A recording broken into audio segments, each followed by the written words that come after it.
Yo, let's take a short one about passwords. Okay, passwords is a boring topic but very important one. And to start with, I am not an expert in passwords or in hacking at any grade. However, I have a big interest in this and I read a lot about it and I know something, but I'm far from the most not knowledgeable person when it comes to passwords.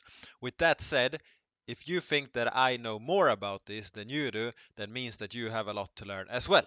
Okay, when it comes to password, if you use a cryptocurrency wallet, like, okay, this video will focus on the cryptocurrencies and we will focus on wax. So your cryptocurrency wallet here might be the cloud wallet. The only way I can access your funds, okay, not the only way, the best way for me to access your funds is to have your password. And if I have your password, I can log into your wallet and I can send wax and I can send them to my own account and I own the wax. So the first thing first is that you want to go into account settings when you have this and you want to add 2FA. So you want to add a 2FA really fast because that means that you have additional layer that they need both your password and your 2FA to access your account. That is the first step that you need to take. Also, a basic thing is that you don't want to use the same email address on a lot of different places, especially if you use these email addresses for exchanges or other places where you have some kind of value stored. Because if you use this email in one place and then another one and another one, it's likely that the hacker has it in their database. And if they have your email in a database and if they also have your password, which is leaked, then it's very likely that they sometime uh, will be able to find what you have, what information you have. So one simple way to um, move away from that is to use different email addresses in all the places. Easy to do. Take a little bit of time to set up, but it's okay. To see if your email is in any leaked addresses, you can just go to haveibeenpwned.com. I can add it in a link below, and I can add anders.waxsweden.org. See, have my email been in any leaked databases? And right now I can see that it has not, and that is no strange because I have not added this email in a lot of places.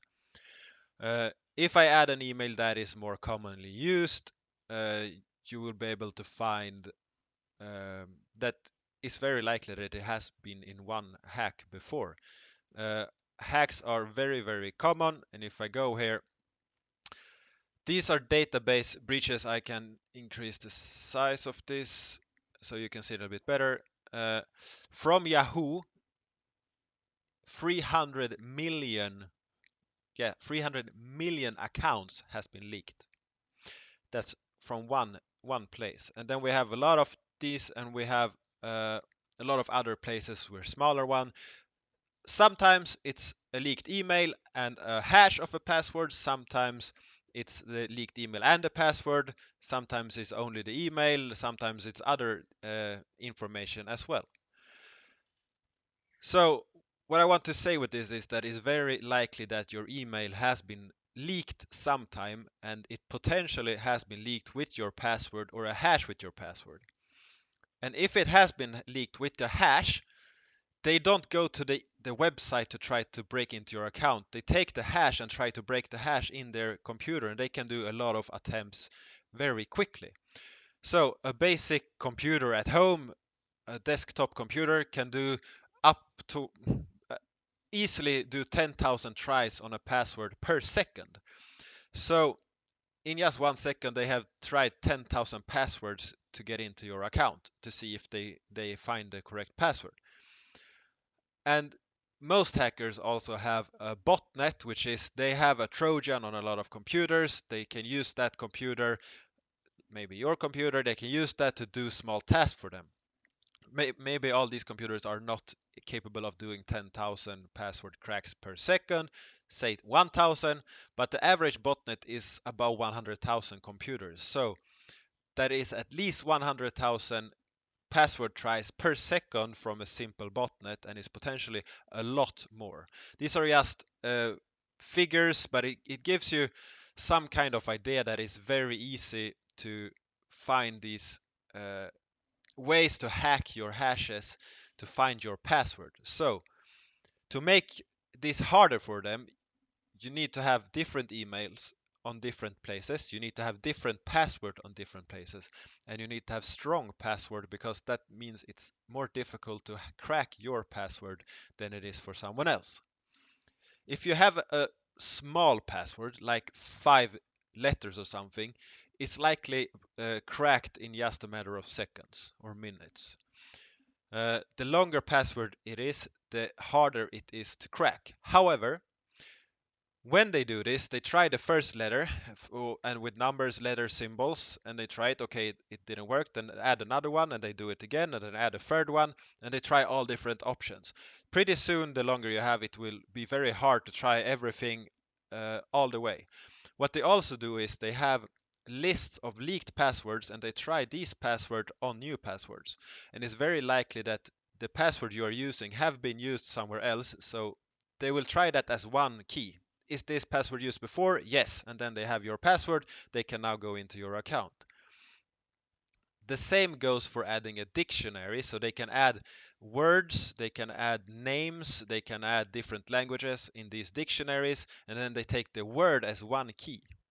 And then they try all lower cap, all higher cap, and then lower, higher, and they mix that, and then they try all the words, and then perhaps you're using leet language, so they change the A to a 4, they change the O to a 0, and things like that.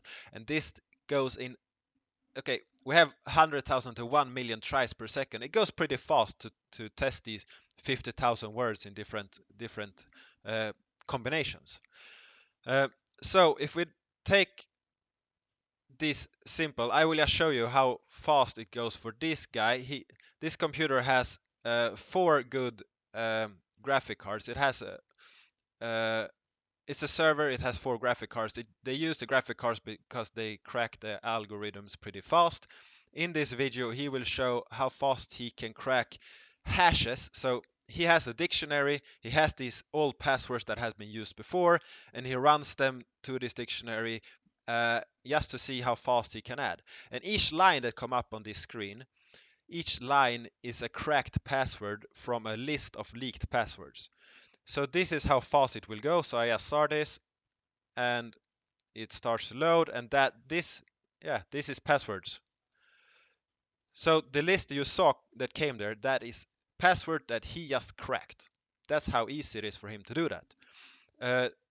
This hash algorithm was a bad one, but it's still a good explanation of how it works. There are better ones, and I will use this as an example.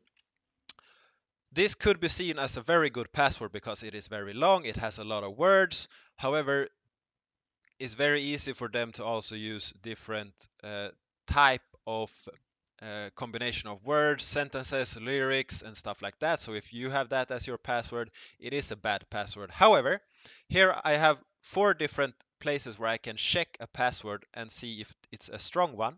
So if I take this password, let's see if I actually copy this or if I added something else there. It says that this will take 2 duodecillion years to crack. Oh, okay, let's remove this and add this. Yeah, it will take a long time to crack this password. A long time. I don't even think you can understand how long this is. And this is one password. Let's check what this one says. Nice password. Your password is hack resistant. Not, it doesn't appear in any database of leaked password. It takes over 10,000 centuries to crack this password. Sounds good so far. If we add this to this one, okay, it says score 100%. It's very good password. It contains, it shouldn't contain numbers. Ah, okay, it says it doesn't contain numbers. Yeah, so I get 0 points from that. I go here and I check here, and it says this is a very strong password. And they actually have a glitch in their HTML, but that's fine. Tips. Okay, add some numbers and this is stronger. That would be the case. Okay, so this takes, I can't even pronounce that. I don't even know how many zeros this is, and this is a lot of time to crack this password, because this password protected 250 bitcoins. So this password, how much wood would a woodchuck chuck if a woodchuck could chuck wood? This password was used to protect Bitcoin in one of these brain wallets. Brain wallet is that your private key is protected only by a password. So the one with the password can access the wallet. This is very good. The idea is that it's a secure and easy way to access your funds. So he had 250 bitcoins in this address, and this was hacked. The good thing is that it was hacked by a good guy that reached out and found the person. So he found him by his account by seeing that the transfer was from mining. The mining pool, he could reach that one and he could send a message to the miner through the admins, and they reached out to him, and he was able to help him save his 250 bitcoins. However, this took him 7 hours to crack. 7 hours, this long password. So this is 10,000 centuries if you go here, because this only counts how many bits you add, and each bit you add makes this look like a better password. And this is a really bad password. It's a crappy password. Even though it's long, it has a lot of words. It has to be random words, by the way, but this is a really, really crappy password, even though it's long. And if you just take one of the more common use password, which is password 123 and then exclamation mark. It says that this would take a computer 34,000 years, but this is very wrong, because this would take a second to crack, because this password, even though it is a lot of symbols, is very commonly used. Password 123 exclamation mark is one of the most used passwords. So this will be in every dictionary attack, every dictionary brute force, and they will have your password in seconds. And if you change the A to a 4, it won't change anything. And this is just a lie, because this only counts the bits. So if you rely on these kind of things, let's see if this one is better to say that this is a bad purpose. Yeah, password is a common word, so don't use this. Look, this is a better one. It has been leaked 655 times. So people have used this in leaked databases 655 times as their password. If I, however, have a password manager, because if you want to make a better password, you need to understand different things.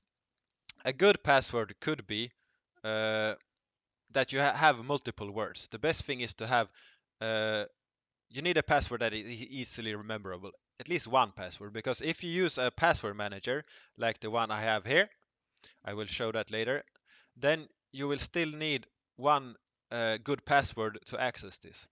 And that password needs to be long, and it needs to be difficult to crack.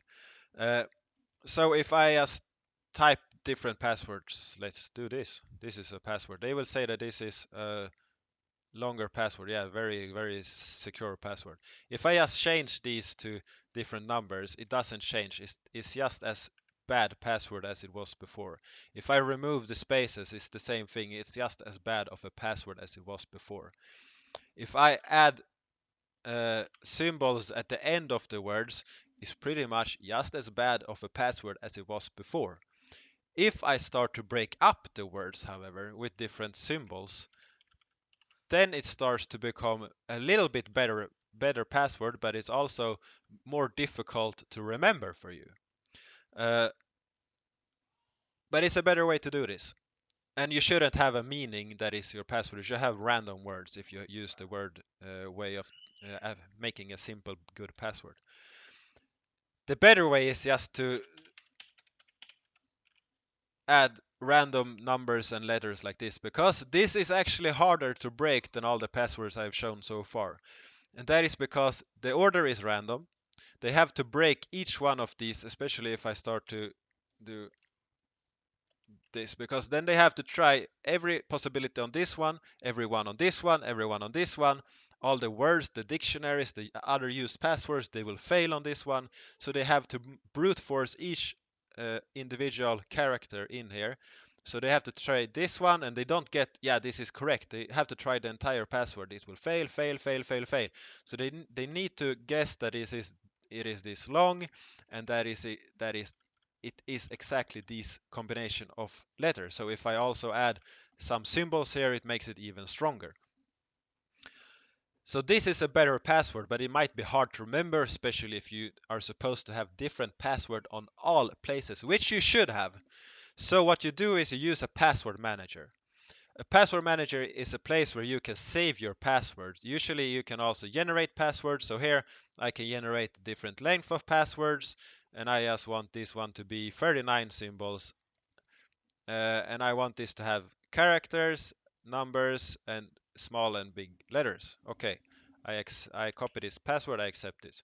So this is now my password, and you can see this will take a long time for anyone to crack. It's not impossible, but it's very unlikely that it will happen anytime soon. Uh, so I will use this for my cloud wallet. Okay, and then I save it, and now I have my new database, and I have saved this password, and now I can add another one, which is my email, and I can add another here. I can just swap it a little bit. Each time I do this, it generates a new one, and I have a new password here that I can use, and this one will also be a very secure one. So a password manager is actually the best way for you to have a secure password, because you only need to remember one password, the one password to get into your manager. The most secure manager is the one that you use on your own device that is not connected in any cloud or anything, because using a cloud password manager like I have here, I have LastPass. I'm not going to open it because then you see which email I use for LastPass. LastPass is it's a good way. You can store your passwords. It's easy. You can use it in multiple devices. You can set up 2FA. You can make it more secure. However, you need to trust that LastPass is legit, that they don't share the database with anyone, that no employee there has access to any of the master keys, or there's a lot of different trust layers.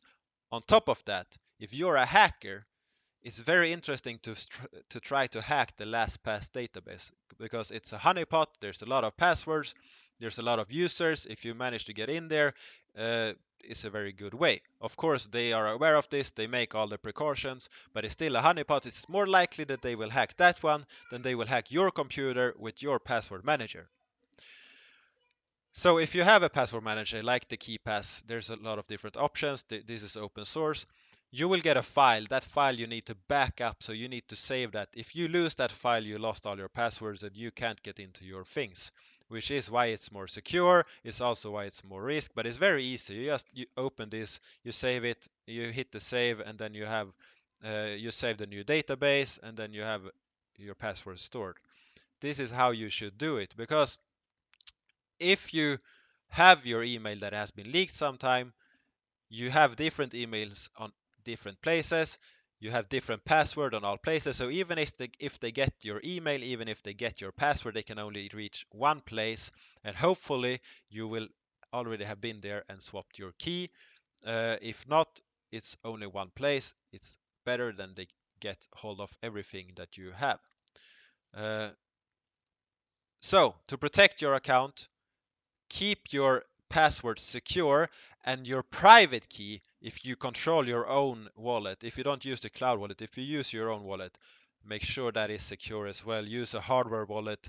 If not, use an password manager is great for it, because it encrypts the file, so you can only access the file if you have the password, and then you can save the file on 10 different USB sticks. You can store the USB sticks in different places, and you have a pretty good setup.